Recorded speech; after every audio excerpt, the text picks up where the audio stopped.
So today we're going to be talking about Chapter 2, Acids and Bases. In this chapter, we are going to cover three different types of acids and bases in the following order.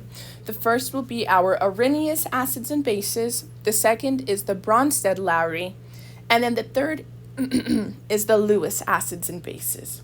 So the Lewis acids and bases, we're going to cover that at the very end of our material. After we cover Bronsted-Lowry acids and bases, then we're going to talk about strengths of acids and bases and how we can identify, the main effectors of acid strength. So jumping into Arrhenius acids and bases, so this was a theory that was introduced in 1887. So because this was such a long time ago, technology wasn't as advanced as, the way it has to this day and time. The acid and base definition is going to be very vague, kind of very broad, and also there's not going to be a lot of evidence or, receipts as to how Arrhenius came up with this theory and whatnot. So, again, these definitions are going to be kind of vague, and that's okay. They're supposed to be. So, an Arrhenius acid is described as a substance that will dissociate in water to give a hydronium ion. So, for example, Arrhenius had H2SO4, which, by the way, is sulfuric acid, and he reacted it with water. Again, acids and bases, we're talking about equilibrium, so we need to use our back and forth arrows. It created a hydronium ion, which is H3O positive. This is an ion that you need to be very familiar with, as you'll see it a lot in, of course, Chapter 2, but also Chapter 7 and 8, and from here on out throughout the rest of the course. But it creates a hydronium ion, which we see right here, and then HSO4 negative. And another example that Arrhenius gave was like, what about acetic acid? What if he reacts this compound with water? Wow, well, it also gave a hydronium ion and then the acetate ion.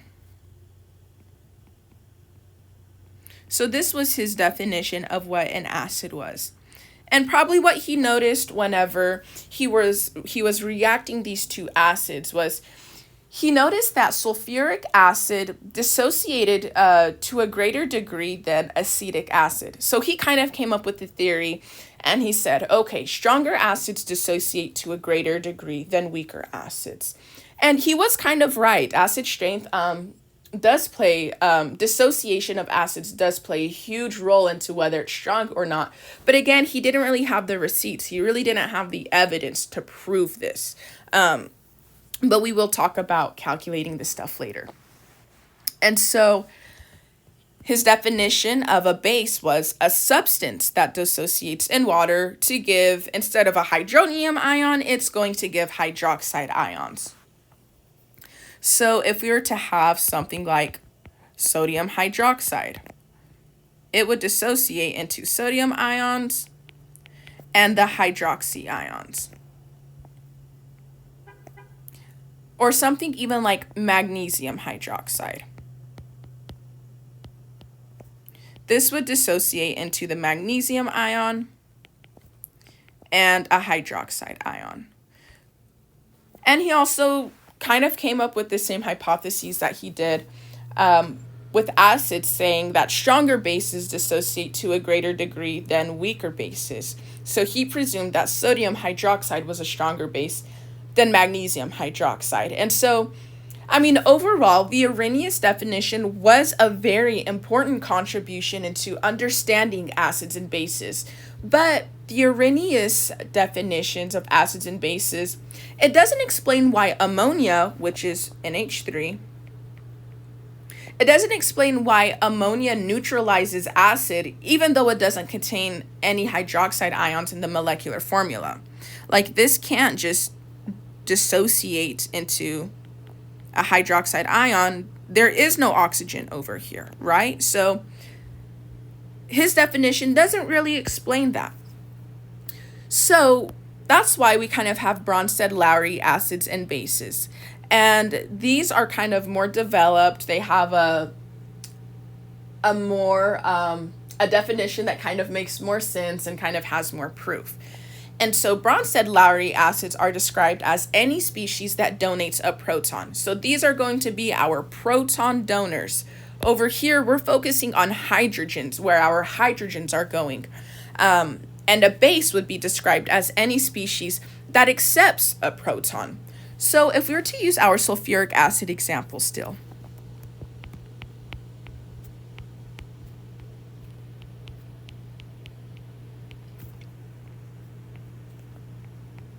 we would still create a hydronium ion and our anion. And if we were told to pick out what's your acid and what's your base, which you will definitely need to do, what I like to do, how I like to come to my conclusion on what's an acid and what's a base. Focusing on this species over here, I have 2 hydrogens on the left side of my equation, but on the right side of my equation, I only have 1 hydrogen. So I know that I gave up my hydrogen. I donated it. And acids are proton donors, so I know that this would be my acid. Whereas if I focus on my water, on the left side of my equation, I have 2 hydrogens. And on the right side, I have 3 hydrogens. So I definitely accepted a proton from my sulfuric acid. And because bases are proton acceptors, I went from 2 to 3. I gained an electron. Water would be my base.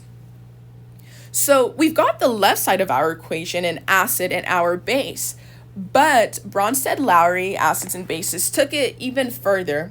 And we can also name or identify compounds on the right side of our equation. And we call these conjugate acids and conjugate bases. So a conjugate acid is whenever a base accepts a proton, it becomes an acid capable of returning that hydrogen, capable of returning that proton. So that should say acid, and that should say of.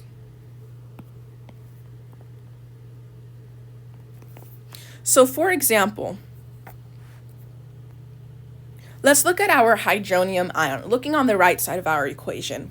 We see, actually let's focus on our base. Let's look at our water. Our water is our base. However, once we accepted our proton on the right side of our equation, we got our hydronium ion. We have an extra proton.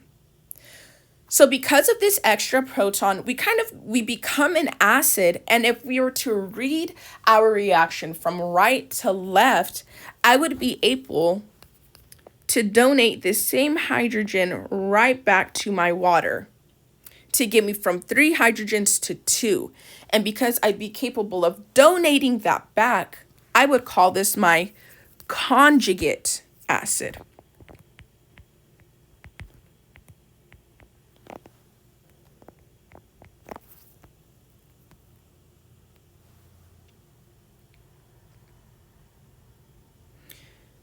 And a conjugate base is kind of the same thing. However, whenever an acid donates a proton, it becomes a base capable of accepting that proton back. So if we look at our H2SO4, that's our acid. We donated it. And so on the right side of the equation, we're left with only 1 hydrogen. However, if I were to read my equation from right to left, I'm going from 1 hydrogen to 2 hydrogens. So that means that I accepted a proton, making me a conjugate base. So to find your acid and base, identify how many protons you have on the left and the right side of your equation, and just read it from left to right to get your acid and base, and then right to left to identify your conjugate acid and your conjugate base. But let's go on ahead and go over another example.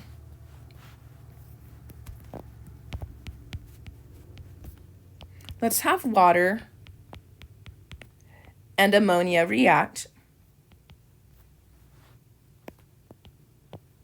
We'll get a hydroxide ion, and we'll get ammonium.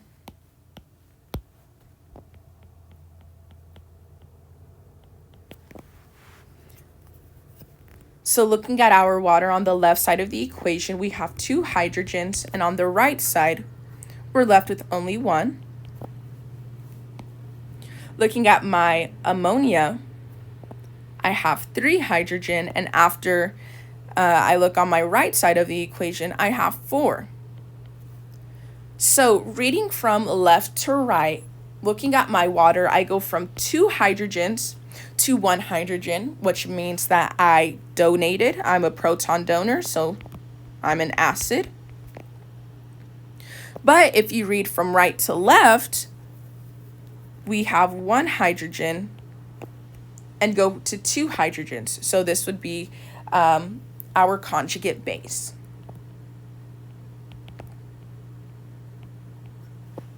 So pretty much the counterpartner of our acid is its conjugate base. And then our base, which is ammonia, because we went from 3 hydrogens to 4 hydrogens, we accepted. We know that going from right to left, going from 4 hydrogens to 3 hydrogens, it's going to be a conjugate acid. So the counterpart of our base would be our conjugate acid. We'll go over one more example.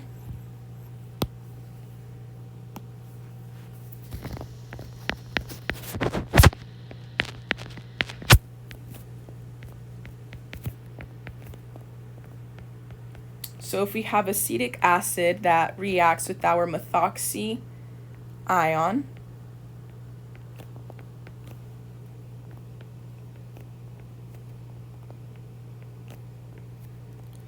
a little note, or I guess maybe kind of a rule or something that can stand out whenever we're talking about acids and bases. Majority of the time, whenever you have a negatively charged molecule on the left side of your equation, which I put a plus sign, not my back and forth arrows. Anytime you have a negatively charged molecule on the left side of your equation, that most likely is going to be your base, because it's got extra electrons, so it's ready to donate that. It's ready to accept something, so that's usually going to be your base. Whereas if you have a positively charged molecule on the left side of your equation, most of the time that's going to be your acid. But looking at this structure, we have 2 hydrogens on the left side of the equation, and on the right side, we only have 1. So I know that this is going to be an acid because I donated going from left to right. Going from right to left, I accepted. So on the right side, this would be my conjugate base. Looking at my methoxy ion, I have 3 hydrogens. And on the right side of the equation, I have 4 hydrogens. So going from left to right, I accepted, which makes the methoxy ion my base. And going from right to left, my methanol actually donated a proton, so this would be my conjugate acid. So that is how Bronsted-Lowry acids and bases can be identified. So next, moving on to the strengths of acids and bases. Acid strength is characterized by how strong it ionizes in water. So whenever Arrhenius said that stronger acids dissociate to a greater degree than weaker acids, he was right. However, now we have the receipts. Now we have the proof. And so acid strength can be calculated by the acid dissociation constant, which is Ka. So you are not required to calculate the acid dissociation constant. However, you do need to know the relationship that acid dissociation constant and acid strength does have. So they do have a direct relationship to each other. So as your Ka is increasing in value, your acid strength is going to increase as well. So the stronger the acid, the stronger the dissociation, the higher or the greater our Ka value. And so strong acids almost completely ionize in water, so their Ka is greater than 1. However, organic acids are actually really weak. I mean, they can have a Ka value smaller than 10 to the negative 4th power. And organic compounds like methane have a Ka value of less than 10 to the negative 40th power. So whenever we have really weak acids, such as our organic compounds, we like to express these on a logarithmic scale. So this is where we use our pKa value. And our pKa value is the negative log base 10 of our Ka. And so you will need to know how to calculate this. If you are given a Ka value, you will need to know how to get the negative log base 10 of it. But you also need to know the relationship that pKa has with acid strength, and they have an inverse relationship. So as your pKa value decreases, then your acid strength is going to increase. So the smaller your pKa value, the stronger your acid, whereas the greater your pKa value, the weaker your base. So again, talking about acids and bases, this is an equilibrium. We're talking about equilibrium right here. So a stronger acid has a weaker conjugate base, and a weaker acid has a stronger conjugate base, and this is very important right here. Acid and base equilibrium favors the formation of the weaker acid and the weaker base. And these are going to be found on the same side of your equation, okay? So your acid-base equilibrium is either going to favor your products or it's going to favor your reactants. Also, kind of just a side note, water is amphoteric, meaning that water can act as an acid or it can act as a base. So the conjugate acid of water is the hydronium ion, and the conjugate base is the hydroxide ion. But going back to the acid-base equilibrium, you will need to, if you're given an acid-base equation, you will need to know whether your whether your reactants or whether your products are going to be favored. So if we're given an example,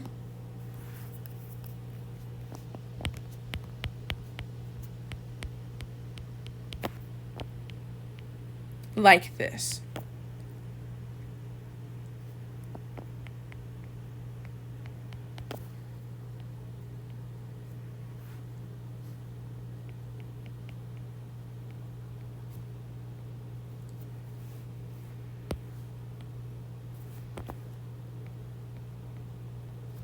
What you need to do is, one, you need to identify your acid and your base, and your conjugate acid and your conjugate base.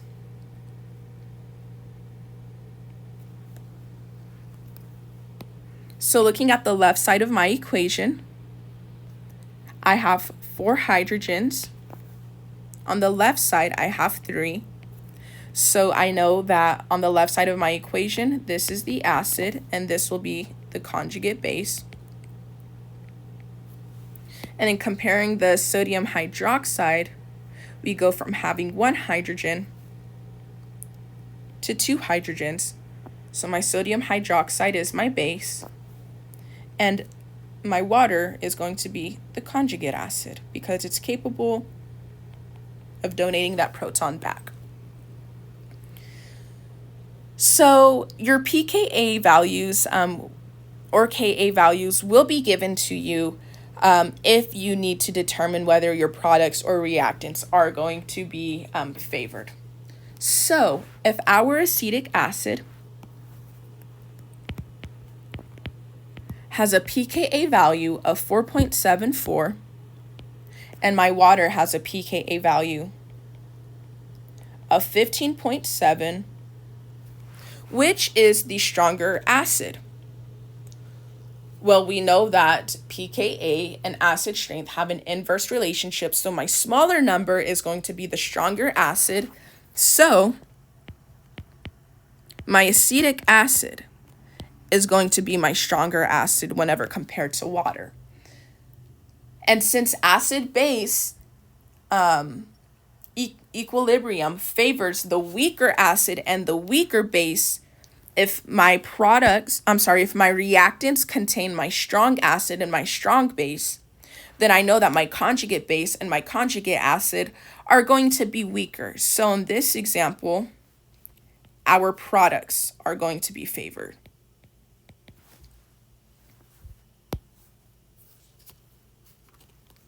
However, what if I were to just kind of flip this equation around?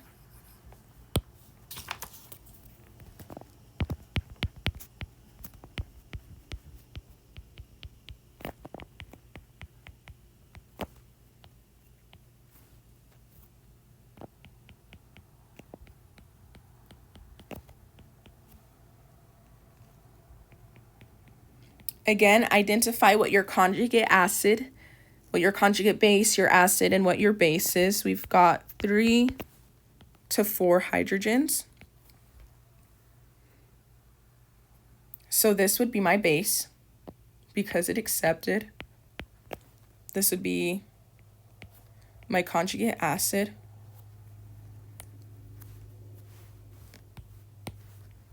My water goes from 2 hydrogens to 1 hydrogen, so we know that this donated, so this would be my acid, and this would be my conjugate base.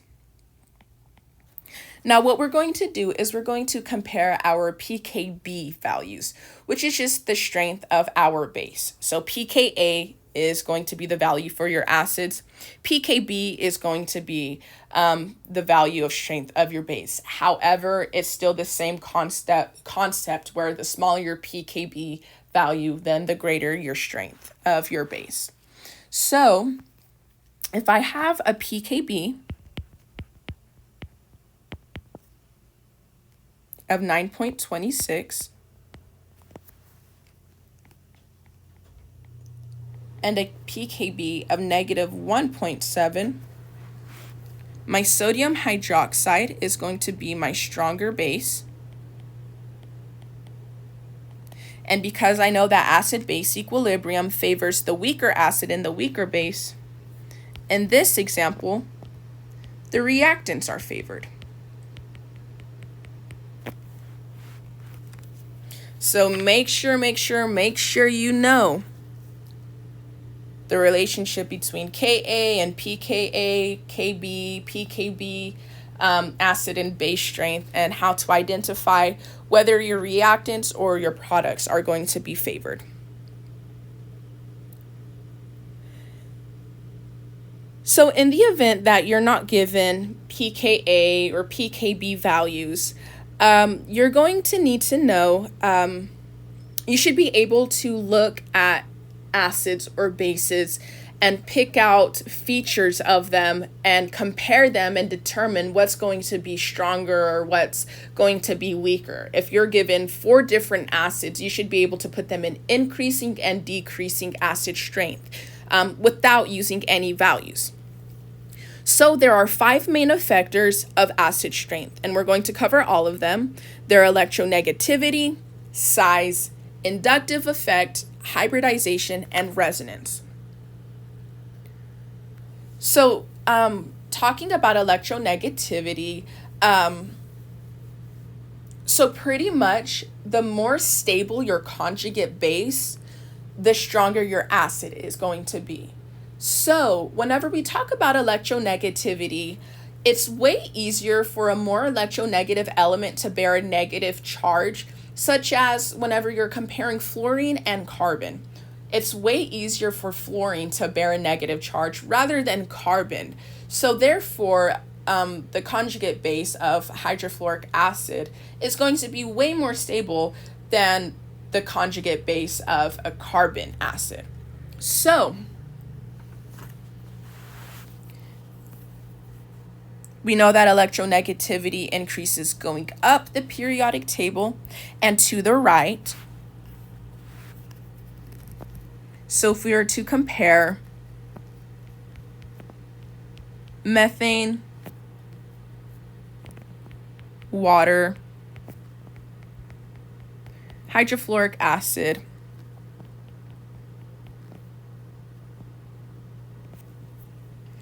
and ammonia, which that should be NH3.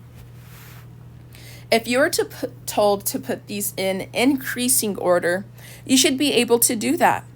And all you really need to do is focus on the elements that stand out,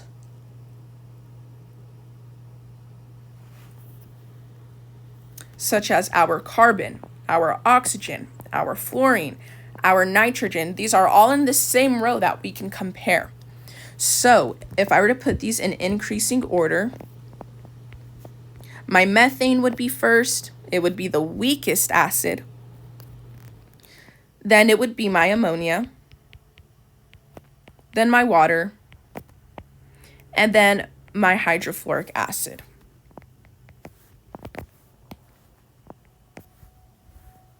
So this is what the increasing stability of acids would look like.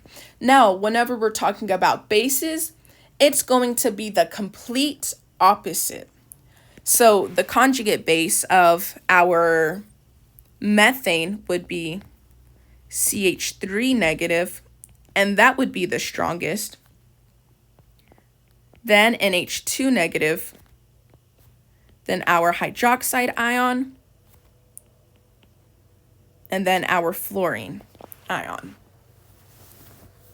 So whenever we're talking about electronegativity, again, for bases, it's going to be the complete opposite. The next main effector is size. So we know that atomic size increases going down the periodic table.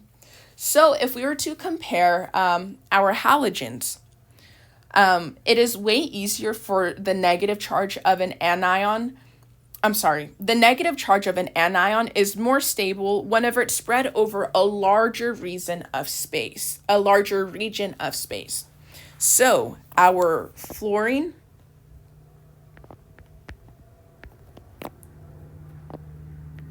would be the weakest acid.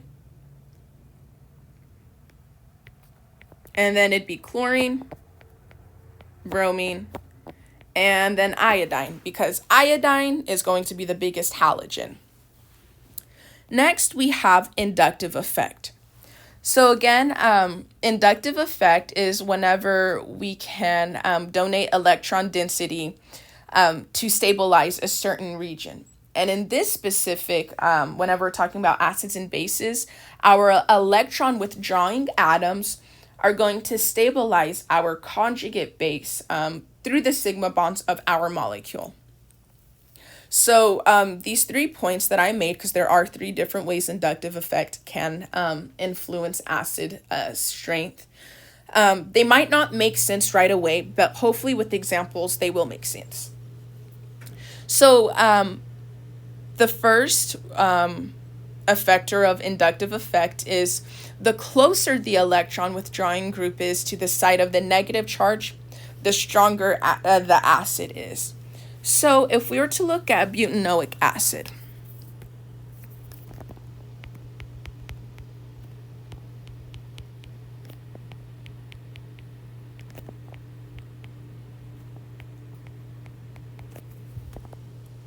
its conjugate base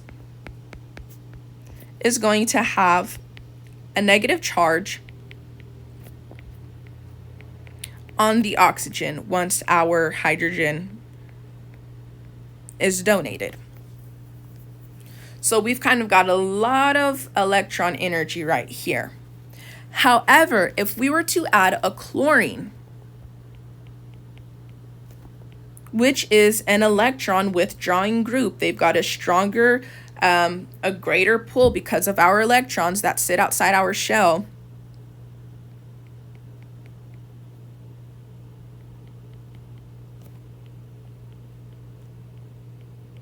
If we were to get the conjugate base of our 4-chlorobutanoic acid,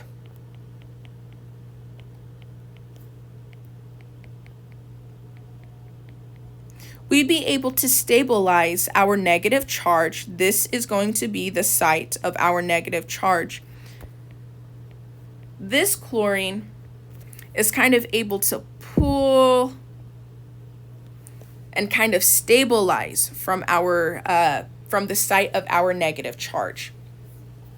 So butanoic acid actually has a pKa value of 4.82, and 4-chlorobutanoic acid has a pKa value of 4.52. So we see a drop by 0.30. So, I mean, that does kind of make a difference. And if we were to move our chlorine even closer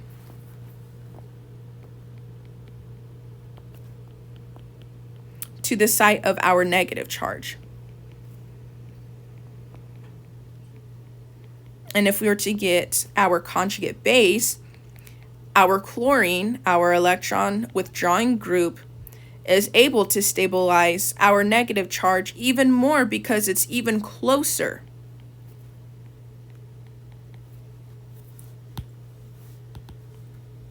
It's even closer to the site of our negative charge.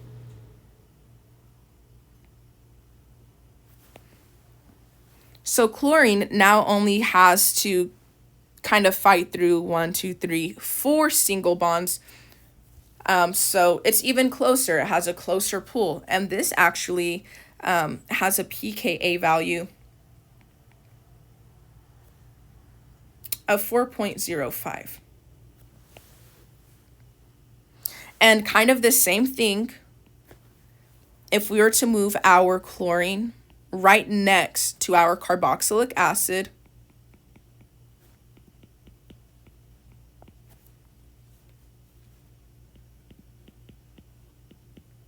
we'd be right next to the site of our negative charge. And this has a pKa value of 2.86.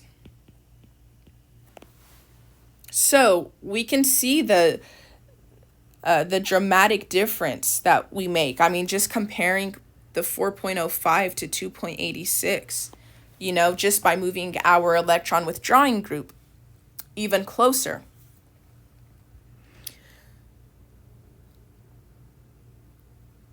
So we were just using chlorine, as an electron withdrawing group. However, there's multiple electron withdrawing groups, and halogens are a really good example of strong electron withdrawing groups, since they're only one electron away from having all 8 electrons. But the stronger our electron withdrawing group, the stronger the acid. So,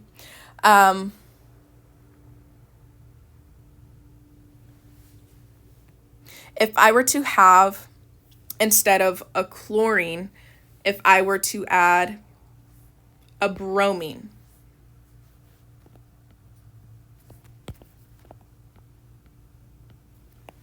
I know that chlorine is more electronegative, so I know that chlorine would be more electron withdrawing than bromine. So there would actually be a slight increase in our pKa. This would actually be a weaker acid when compared to having a chlorine.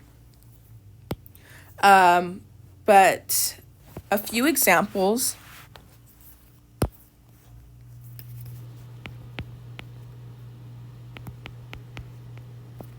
is if we have iodoacetic acid or bromoacetic acid.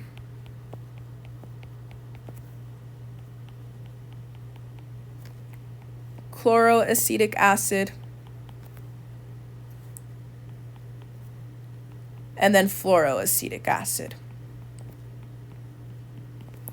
We can see that as our electron withdrawing group gets stronger, we have a decrease in our pKa value. So iodoacetic acid has a pKa value of 3.2, 2.8 for the bromoacetic acid. Excuse me, it's 2.9. However, chloroacetic acid does have 2.8. And then our fluoroacetic acid has a pKa of 2.7. So they are, just minor differences. We're not having a huge drop in value, kind of like whenever we're moving in the first example where our chlorine was moving closer to the side of our negative charge. But the strength of our electron withdrawing group does affect acid strength. The last point for inductive effect is the more electron withdrawing groups present in the acid, the stronger the acid. So if we were looking at chloroacetic acid again, it has a pKa value of 2.8. However, if we were to add 2 chlorines and create dichloroacetic acid, it has a pKa of 1.3. And if we were to add 3 chlorines and make trichloroacetic acid, we would have a pKa value of 0.6. So those are the 3 points of inductive effect. Make sure you're familiar with all of them. Next, moving to hybridization. So hybridization does affect acid strength. So whenever we're talking about s and p orbitals, we know that electrons in the 2s orbital is of lower energy than the electrons in the 2p orbital. So after an acid has donated a proton, we have non-bonding electrons in a hybrid orbital. And so if our lone pairs are in an orbital that expresses more s characteristics, if it's closer to our nucleus, then it's going to be more stable. Whereas if our non-bonding electrons are expressing more p characteristics, then it's going to be not as acidic. It's going to be a little bit less stable because it's further away from the nucleus. So sp3, the hybridization of sp3, these orbitals usually, you know what I can do? sp3 hybridized molecules give off about 25% s characteristic and have a pKa value of around 50. sp2 orbitals give off about 33% s characteristics, so they express more s hybridization, so a little bit closer to the nucleus, and they have a pKa value of about 44. And then sp orbitals, we get even closer to the nucleus, and they express about 50% s characteristics and have a pKa of about 25. So you do not need to know the exact percentage or the exact values of each hybridization. However, it is a nice visual to see what we mean or to show how hybridization affects acid strength. So going over 2 examples.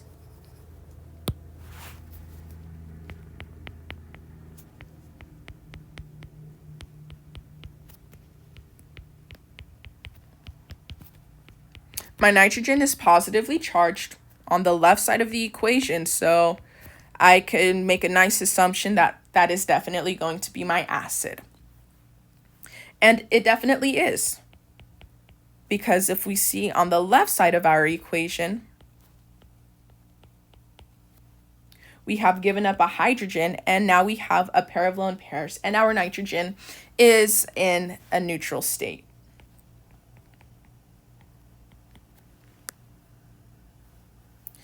So If I'm looking at my conjugate base, because this is my acid, water is my base, this is going to be the conjugate base. Focusing on the lone pairs. The lone pairs are going to be in the sp3 orbital.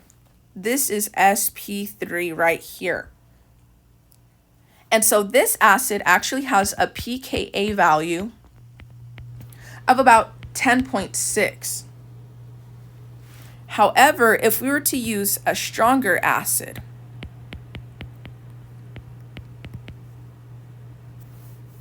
and that is supposed to be a nitrogen, not a carbon,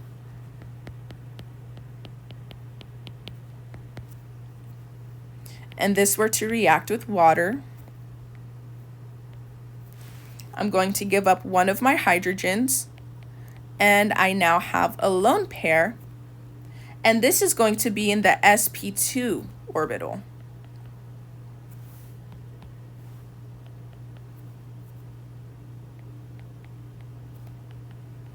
And so my acid actually has a pKa value of 6.0.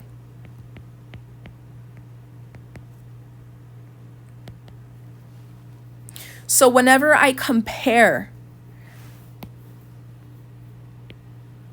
my acid and the conjugate base, I can see how the difference in hybridization, how going from sp3 to sp2, how I have a difference in my pKa values, going from 10.6 whenever I'm sp3 hybridized, and then 6.0, dropping 4.6 points. So that is how hybridization affects acid strength. And if we were to have an sp hybridized conjugate base, if we were to have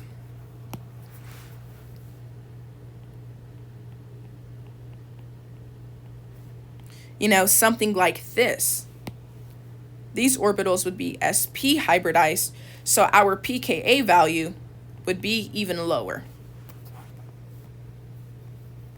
The last main effector of acid strength is resonance.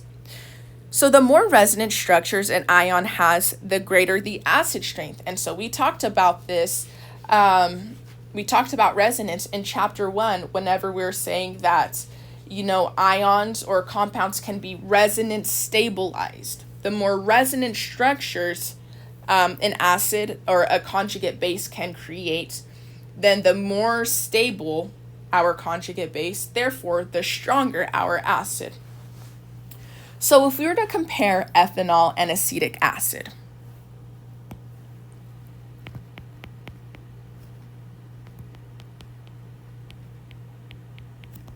and we were to react both of them in water, we would get our ethoxide ion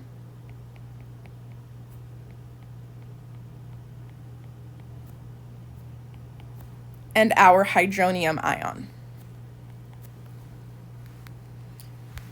And if we look at our ethoxide ion, there is no resonance structure that we can make. Yes, we do have 3 lone pairs sitting outside of our oxygen, but we cannot create a double bond with it because this carbon already fulfills the tetravalent rule.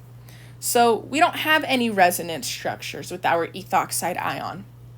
However, if we were to look at acetic acid,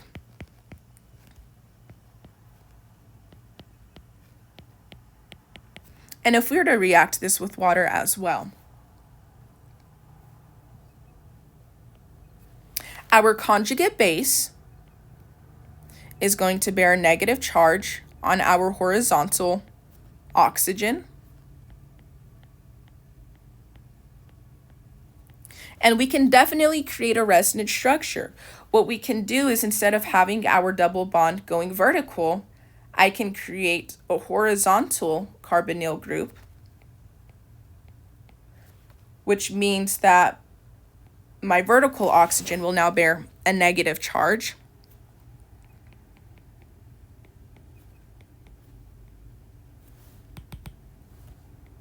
Leaving me with the carbon-oxygen single bond bearing a negative charge, and then a horizontal carbonyl group. So this right here would be resonance stabilized.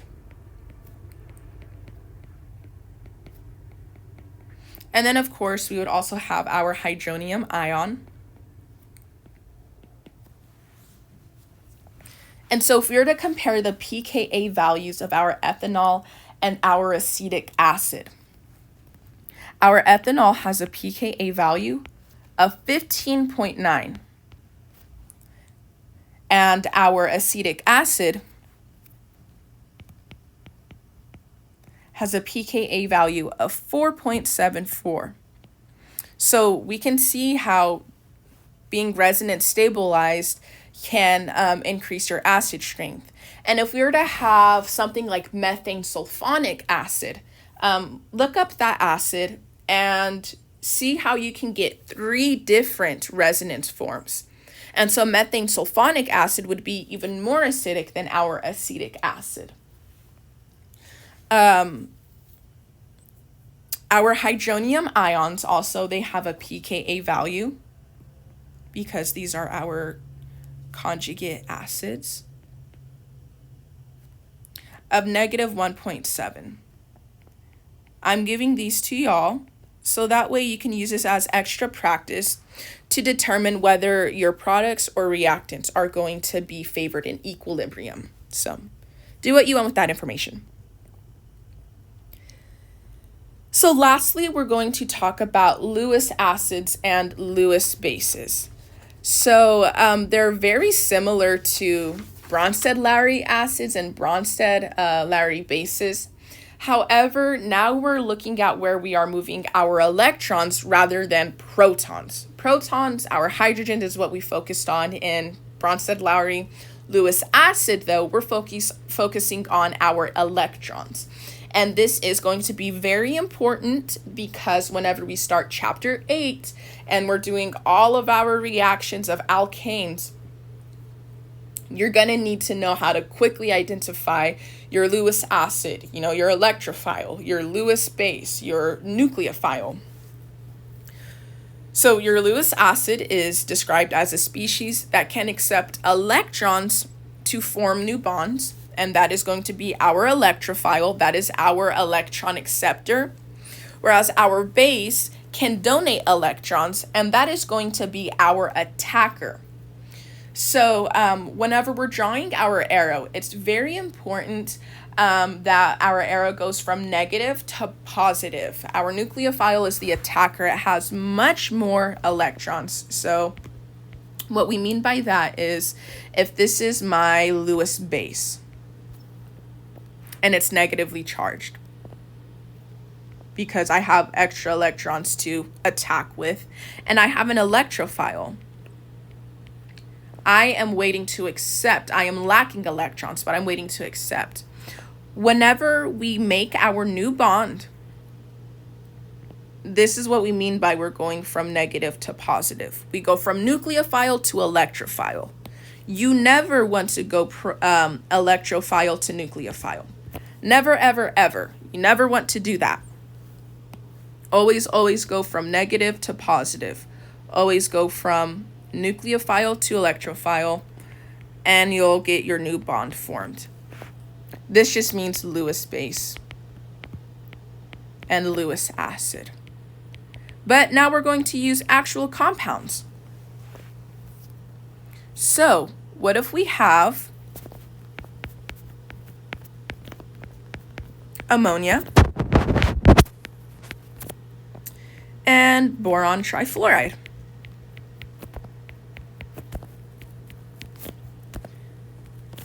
I see my lone pairs on my nitrogen. I definitely have kind of like a gain of electrons. I can use these to attack. So this would be my nucleophile or my Lewis base, and my boron trifluoride would be my electrophile or my Lewis acid. We go from negative to positive, draw our arrow from nucleophile to electrophile, and now we have created a new bond between our nitrogen and our bromine. And our boron.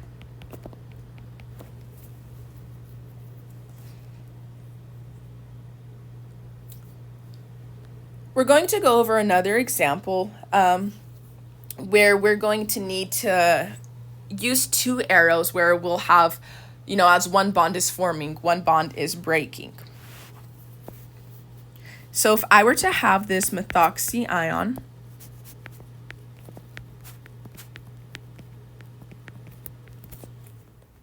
and I have chloromethane,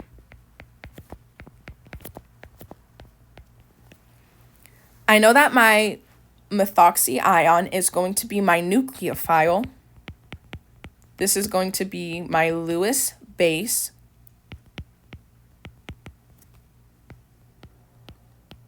And my chloromethane is going to be my electrophile. This is going to accept my electrons. This is my Lewis acid. So we're going to draw our arrow from negative to positive, from nucleophile to electrophile. However, at the same time, once my nucleophile attacks my leaving group, I have an electron withdrawing group. Look at my chlorine. Chlorine has 3 lone pairs, so it's going to take this bond. We're going to break this bond. And now we can see